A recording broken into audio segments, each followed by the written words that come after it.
Hello, good morning, जोहार, मैं संजय और आप देख रहे हैं न्यूज झारखंड। चलिए जानते हैं झारखंड की आज की 25 मुख्य बड़ी खबरों को। झारखंड बोर्ड जैक 9वीं का रिजल्ट जारी, 97.83% बच्चे पास। झारखंड एकेडमिक काउंसिल ने 9वीं कक्षा का रिजल्ट जारी कर दिया है। विद्यार्थी अपना परिणाम www.jackresult.com पर जाकर चेक कर सकते हैं। कुल 97.83% विद्यार्थी पास हुए हैं। कोडरमा का रिजल्ट 99.45% नतीजे के साथ सबसे अच्छा रहा है। इससे पहले झारखंड एकेडमिक काउंसिल ने शनिवार को 8वीं बोर्ड का रिजल्ट जारी कर दिया था। इसमें 94.94% परीक्षार्थी सफल हुए थे। परीक्षा में 5,43,164 छात्र छात्रा शामिल हुए, जिनमें 5,15,688 सफल रहे। फेल कर गए बच्चों के लिए जैक विशेष परीक्षा लेगा। इसके लिए जल्द ही नोटिस जारी किया जाएगा। 11वीं का परिणाम भी इसी सप्ताह तक जैक जारी कर देगा। रिजल्ट जारी होने के साथ 12 जून से स्कूल खुलने के बाद नामांकन का दौर शुरू होगा। झारखंड में अभी झुलसाएगी गर्मी, चलेगी लू, फिर इस दिन होगी बारिश। झारखंड में अभी गर्मी से राहत नहीं मिलेगी। मौसम के मिजाज और गर्म होगा, तापमान बढ़ेगा। रांची के अलावा झारखंड के कई जिलों में लू चलेगी। लू चलने को लेकर मौसम विभाग ने चेतावनी जारी की है। मौसम विभाग के अलर्ट के अनुसार 10 जून तक राजधानी रांची सहित राज्य भर में लू चलने की संभावना है। अगले 4 दिनों तक गर्मी से परेशान रहने के बाद 2 दिन बारिश की बूंदें सुकून पहुंचा सकती है। मौसम पूर्व अनुमान के तहत 11 और 12 जून को राज्य में कहीं कहीं गर्जन के साथ हल्की बारिश की संभावना जताई गई है। वहीं रांची व इसके आसपास के इलाके के संबंध में मौसम केंद्र के पूर्व अनुमान में कहा गया है कि 11 जून को आंशिक बादल छाए रहेंगे व मौसम शुष्क रहेगा। वहीं 12 जून को आंशिक बादल छाए रहने के अलावा मेघ गर्जन के साथ बारिश की संभावना जताई गई है। झारखंड विकास विभाग ने किया ट्रिपल टेस्ट के लिए आयोग गठन का प्रस्ताव तैयार, कैबिनेट से मंजूरी का इंतजार। झारखंड में नगर निकाय चुनाव कराने के लिए राज्य सरकार तेजी से कदम उठा रही है। चुनाव से पहले ट्रिपल टेस्ट कराने की तैयारी लगभग मुकम्मल कर ली गई है।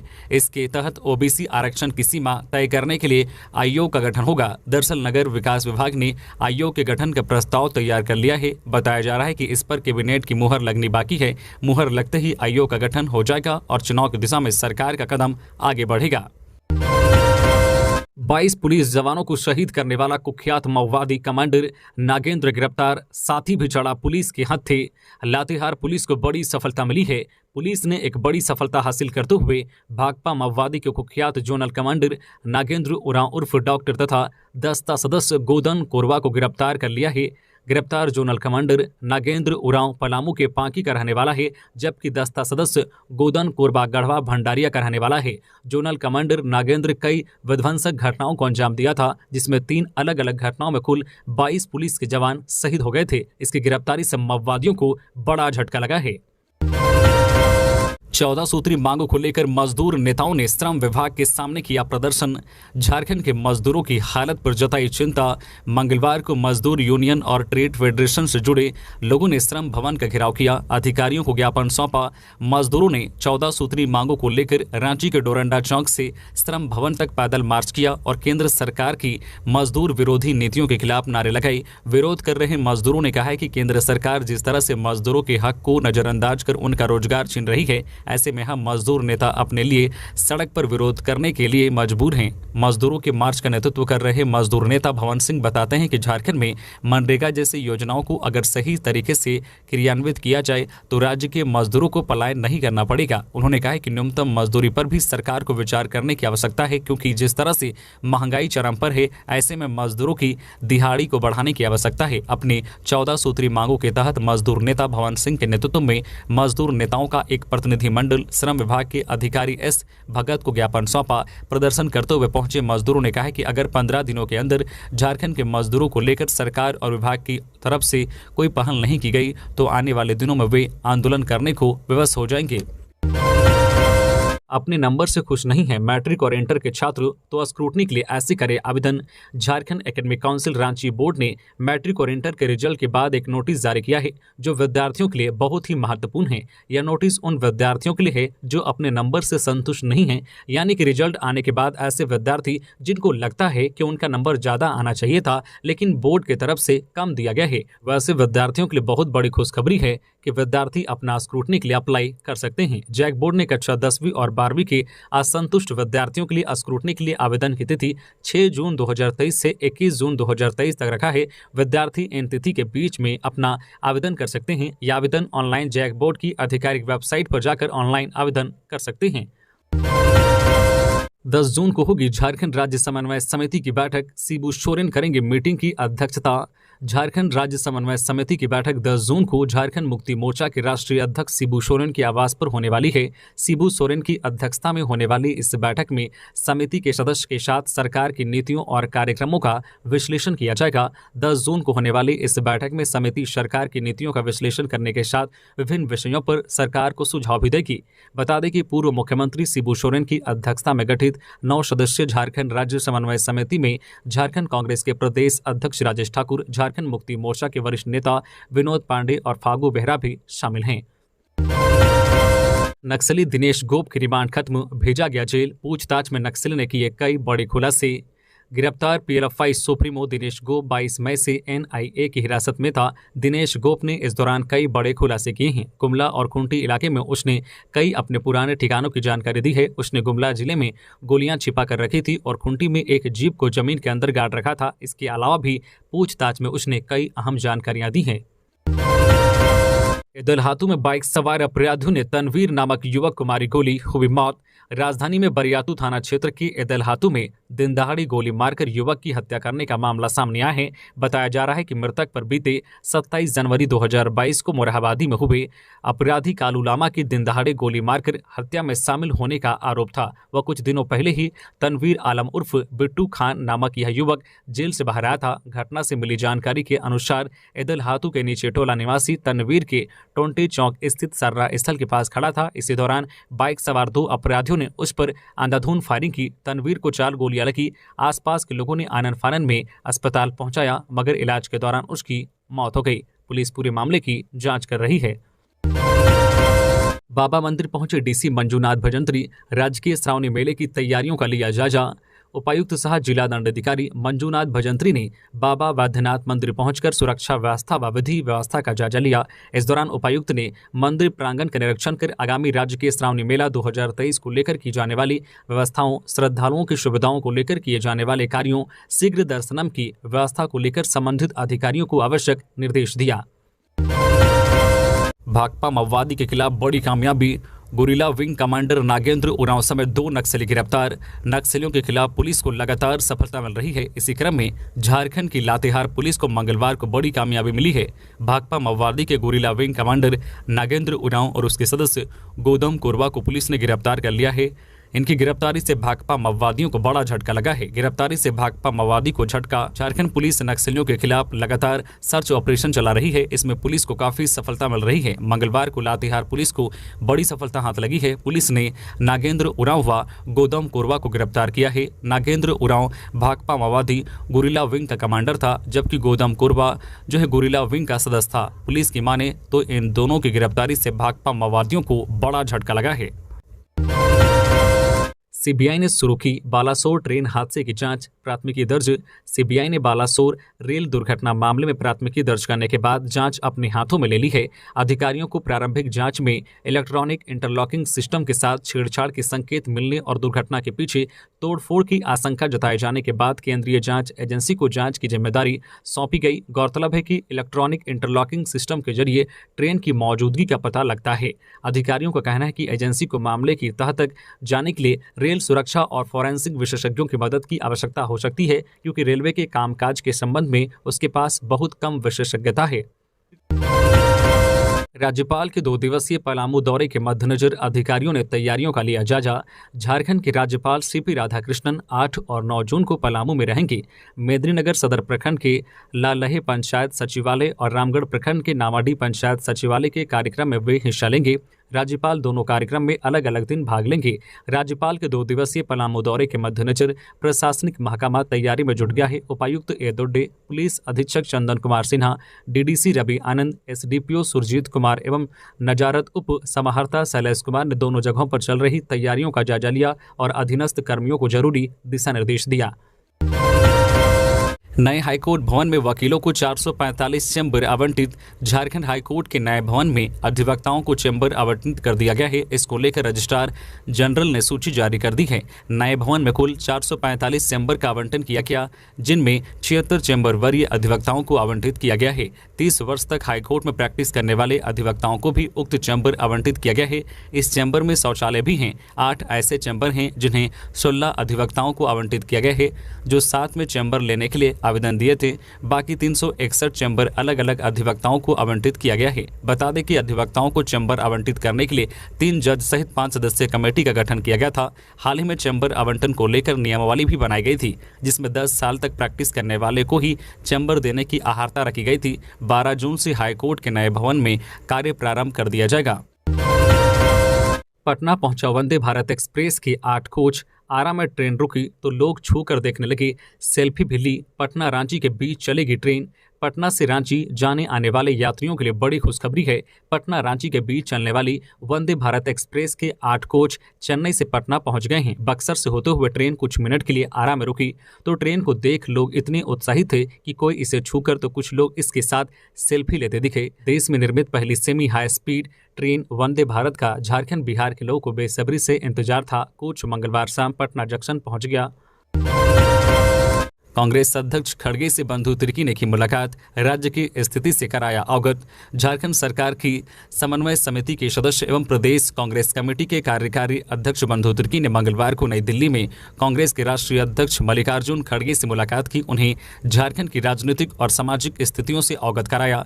हेमंत सोरेन के नेतृत्व वाले सत्तारूढ़ गठबंधन सरकार के कार्यों की जानकारी दी। प्रदेश कांग्रेस द्वारा किए जा रहे कार्यों एवं गतिविधियों के विस्तार से जानकारी दी। टाना भक्तों पर केस सहित विभिन्न मामलों में मुख्य सचिव से हुई वार्ता, मिला आश्वासन। बंधु तिर्की लातेहार में टाना भक्तों पर केस करने सहित विभिन्न मामलों पर झारखंड सरकार की समन्वय समिति के सदस्य एवं झारखंड प्रदेश कांग्रेस कमेटी के कार्यकारी अध्यक्ष बंधु तिर्की ने मुख्य सचिव सुखदेव सिंह से मुलाकात की। बंधु ने मुख्य सचिव को बताया कि लातेहार में टाना भक्तों द्वारा वहां के कचहरी परिसर में जल, जंगल और जमीन की सुरक्षा के लिए किए जा रहे शांतिपूर्ण आंदोलन पर कार्रवाई करते हुए लगभग 200 लोगों को नामजद और 300 अज्ञात लोगों पर गंभीर धाराओं के तहत मुकदमा दर्ज किया गया है। मुख्य सचिव ने इस पर आश्वासन दिया कि लातेहार के डीसी से प्रतिवेदन मंगवाने के बाद इस मामले पर त्वरित कार्रवाई की जाएगी। रिम्स के नए प्रभारी निदेशक डॉक्टर आर.के. गुप्ता ने लिया पदभार। झारखंड के सबसे बड़े सरकारी अस्पताल रिम्स के निदेशक पद्मश्री डॉक्टर कामेश्वर प्रसाद के इस्तीफे के बाद से अटकलों का दौर चल रहा था कि नए निदेशक कौन होंगे। हालांकि अब इस पर विराम लग गया है। रिम्स का प्रभारी निदेशक आई डिपार्टमेंट के एचओडी डॉक्टर आर.के. गुप्ता को बनाया गया है। कोडरमा की झुमरी तिलैया में 2 करोड़ रुपए की लागत से बनेगा पुस्तकालय भवन। केंद्रीय मंत्री अन्नपूर्णा देवी ने किया शिलान्यास। झुमरी तिलैया में तकरीबन 2 करोड़ रुपए की लागत से नए पुस्तकालय भवन का निर्माण किया जाएगा। केंद्रीय शिक्षा राज्य मंत्री अन्नपूर्णा देवी और विधायक डॉक्टर नीरा यादव ने संयुक्त रूप से पुस्तकालय भवन की आधारशिला रखी। मौके पर उपायुक्त आदित्य रंजन और डीडीसी ऋतुराज मौजूद थे। पुस्तकालय भवन में एक साथ 300 से 400 बच्चों के बैठने की व्यवस्था होगी। इसके अलावा प्रतियोगी परीक्षा की तैयारी के लिए इस नए पुस्तकालय भवन में व्यापक इंतजाम किए जाएंगे। लोहरदगा में ग्रामीणों से राज्यपाल ने किया संवाद। बोले, सभी लोग मिलकर अपने गांव का करें विकास। गांव का विकास होगा तभी आपका विकास संभव है। सभी लोग मिलकर अपने गांव का विकास करें। इसमें किसी भी तरह की जरूरत हुई तो मैं हमेशा आपके लिए तत्पर हूं। यह बातें राज्यपाल सीपी राधाकृष्णन ने मंगलवार को लोहरदगा में ग्रामीणों से संवाद करते हुए कही। लोहरदगा प्रखंड के भक्सो एवं रामपुर गाँव में पहुंचकर राज्यपाल ने वहां चल रही विकास योजनाओं का अवलोकन किया। जेएसएससी ने खान निरीक्षक के 34 पदों के लिए निकाली वैकेंसी। झारखंड कर्मचारी चयन आयोग ने खान निरीक्षक के 34 पदों के लिए वैकेंसी निकाली है। झारखंड कर्मचारी चयन आयोग द्वारा आयोजित होने वाली डिप्लोमा स्तर संयुक्त प्रतियोगिता परीक्षा 2023 के माध्यम से खान निरीक्षकों की भर्ती की जाएगी। खान निरीक्षकों के कुल 34 पदों पर नियुक्ति होगी। इन 34 पदों में से 32 पदों पर सीधी नियुक्ति होगी, जबकि 2 पद बैकलॉग के माध्यम से की जाएगी। सीधी भर्ती के पदों में 13 पद अनारक्षित हैं, जबकि 9 पद एसटी, 4 एससी, 3 अत्यंत पिछड़ा वर्ग तथा 3 आर्थिक रूप से कमजोर श्रेणी के अभ्यर्थियों के लिए आरक्षित हैं। बैकलॉग के 2 पदों में 1 पद एससी, 1 एसटी के लिए रिजर्व हैं। खान एवं भूतत्व विभाग से इन पदों पर नियुक्ति की अनुशंसा मिलने के बाद आयोग ने इसे उक्त परीक्षा में सम्मिलित करते हुए इसकी सूचना जारी कर दी है। हेवी पोल कटिंग एवं चोरी के विरुद्ध बड़ी कार्रवाई। पुलिस ने हथियार एवं अन्य सामान के साथ 4 अपराधियों को दबोचा। बड़ी खबर लातेहार से, जहां जिले में लग रहा ट्रांसमिशन लाइन में हाई टेंशन वायर की चोरी और हेवी पोल कटिंग मामले में पुलिस ने चंदवा थाना क्षेत्र के अलग अलग किता जंगल से 4 अपराधियों को गिरफ्तार कर जेल भेज दिया है। निशानदेही पर करीब 10 क्विंटल पेंथर वायर, हेवी पोल के पार्ट के साथ एक देशी कट्टा, एक कारतूस, 4 मोबाइल, एक ग्राइंडर, एक वायर कटर और 2 बाइक बरामद किया गया है। सोनाहातू पहुंचा 19 हाथियों का झुंड, ग्रामीण भयभीत। प्रखंड में 19 हाथियों का झुंड प्रवेश करने से ग्रामीण भयभीत हैं। हालांकि सोनाहातू सीमा में झुंड 2 भागों में बंट गया है। पहले झुंड में 12 हाथी हैं जो बारेंदा पहाड़ी होते हुए कुटाब जंगल में पहुंच गया। दूसरे झुंड में 7 हाथी हैं जो हेसारडी और भूसुरडी के बीच जंगल में डेरा जमाए हुए हैं। हाथियों का झुंड चांडिल रेंज से सेनाहातू पहुंचा था। हाथी मित्रों ने लोगों से अपील की है कि शाम होने पर सुनसान जगह और जंगल में नहीं जाएं। गांव के आसपास हाथी दिखाई देने पर एक दूसरे को सतर्क करें। जानकारी और सतर्कता से हाथी से बचाव किया जा सकता है। धनबाद में किशोरी के साथ दुष्कर्म के आरोप में नाबालिग के खिलाफ मामला दर्ज। प्रखंड के जंगलपुर गांव की महजिद टोला की 14 वर्षीय किशोरी के साथ दुष्कर्म का मामला मंगलवार 6 जून को सामने आया है। गोविंदपुर पुलिस ने किशोरी के पिता के बयान के आधार पर पॉक्सो एक्ट के तहत प्राथमिकी दर्ज कर ली है। प्राथमिकी के अनुसार आरोपी भी नाबालिग है। 17 वर्षीय आरोपी महजिद टोला निवासी नईमुद्दीन अंसारी का पुत्र है। आरोपी की गिरफ्तारी के लिए पुलिस ने नईमुद्दीन को हिरासत में लेकर छापेमारी शुरू कर दी है। प्राथमिकी के अनुसार घटना 18 मई की है। आरोपी एवं पीड़िता का घर आमने सामने है। इसका फायदा उठाते हुए आरोपी ने घटना को अंजाम दिया। अत्यधिक रक्तस्राव के कारण पीड़िता बेहोश हो गई। कई दिनों तक गांव घर के डॉक्टर द्वारा इलाज करवाया गया। इसी बीच आरोपी के पिता एवं चाचा द्वारा पीड़िता के पिता पर मामला को रफा दफा करने का दबाव बनाया जा रहा था, मगर गोविंदपुर पुलिस की सक्रियता से मंगलवार को इस मामले में प्राथमिकी दर्ज कर ली गई है। बाल बाल बचे चालक, रांची टाटा मार्ग पर अचानक चलती ट्रेलर में लगी आग। फायर ब्रिगेड की टीम ने आग पर पाया काबू। बड़ी खबर रांची से, जहां दसमफूल थाना क्षेत्र की रांची टाटा मार्ग स्थित तेमारा घाटी में मंगलवार दोपहर अचानक एक चलती ट्रेलर में आग लग गई। आग लगने से ट्रेलर का इंजन और केबिन जलकर राख हो गया है। घटना की सूचना पर पुलिस टीम मौके पर पहुंचकर दमकल की मदद से आग पर काबू पा लिया गया है। बताया जा रहा है कि दसमफूल थाना क्षेत्र की तेमारा घाटी में अचानक ट्रेलर में आग लग गई। चालक को आग लगने की जानकारी जैसे ही मिली तो उसने गाड़ी को खड़ी कर कूद कर अपनी जान बचा ली। आग इतनी तेजी से फैली कि देखते ही देखते पूरा इंजन और केबिन आग की चपेटों में आ गया, लेकिन तब तक ट्रेलर का इंजन और केबिन बुरा तरह से जल गया था। चालक ने बताया कि ट्रेलर में चूना लदा हुआ था जो उदयपुर राजस्थान से जमशेदपुर जा रही थी। नदी से अवैध बालू उठाव करते 4 ट्रैक्टर को सीओ ने किया जब्त। सिमडेगा जिले में अभी तक नदी घाटों का टेंडर नहीं हुआ है। इसके बावजूद बालू का अवैध रूप से उठाव कर तस्कर बिक्री कर रहे हैं। ऐसे में अवैध बालू उठाव करने वाले के खिलाफ अभियान चलाया गया। इस क्रम में नदी से अवैध रूप से बालू का उठाव करने वाले 4 ट्रैक्टरों को सिमडेगा सीओ प्रताप मिंज ने जब्त किया है। उसे सिमडेगा थाने को सुपुर्द किया है। इस संबंध में सीओ ने बताया है कि गुप्त सूचना प्राप्त हुई थी कि लगातार चोरी छिपे माला मड़ा नदी से भारी मात्रा में अवैध रूप से बालू का उठाव हो रहा है। सूचना के आलोक में सिमडेगा थाना की सब इंस्पेक्टर मनीता कुमारी दलबल के साथ अंचल कार्यालय कर्मचारी के साथ टीम बनाकर छापेमारी की। कुल 4 ट्रैक्टरों को अवैध बालू उठाव करते हुए पकड़ा गया। सीओ ने लिखित आवेदन देते हुए सिमडेगा थाना में अवैध खनन के विरुद्ध मामला दर्ज कराया। राष्ट्रीय युवा शक्ति की टीम पहुंची बालासोर, जरूरतमंदों के लिए किया रक्तदान। ओडिशा के बालासोर जिले में बाहनागा रेलवे स्टेशन के समीप 2 जून की शाम हुए भीषण और हृदय विदारक रेल दुर्घटना के पीड़ितों की मदद, राहत और इलाज के लिए केंद्र राज्य सरकार लगी हुई है। इस कार्य में अपने स्तर से सामाजिक संगठन भी जुड़े हुए हैं। इसी क्रम में झारखंड की राजधानी रांची से राष्ट्रीय युवा शक्ति की टीम भी ट्रेन हादसे में घायल लोगों व जरूरतमंदों की मदद करने बालासोर पहुंची। जनसेवा की भावना के लिए पिछले 1 दशक से कार्य कर रही राष्ट्रीय युवा शक्ति की टीम के द्वारा बालासोर हॉस्पिटल पहुंचकर रक्तदान शिविर का आयोजन किया गया, जिसमें कई युवाओं ने रक्तदान किया। मुख्यमंत्री मंत्रियों को गरीब नहीं, सिर्फ अपने पद व परिवार की है चिंता। दीपक प्रकाश, मुख्यमंत्री सहित सत्ताधारी दल के मंत्रियों को केवल अपने पद और परिवार की चिंता है। राज्य के लोग मजबूत हो, गांव गरीबों की हालत में सुधार हो, इसकी चिंता नहीं है। हेमंत सरकार पर हमला बोलते हुए यह बातें भाजपा प्रदेश अध्यक्ष एवं सांसद दीपक प्रकाश ने कही। उन्होंने कहा कि यह विकास विरोधी सरकार है। राज्य सरकार गठबंधन के नेताओं को खुश करने के लिए बोर्ड निगम का गठन कर रही है, मगर राज्य के महत्वपूर्ण संवैधानिक आयोग का गठन नहीं कर रही।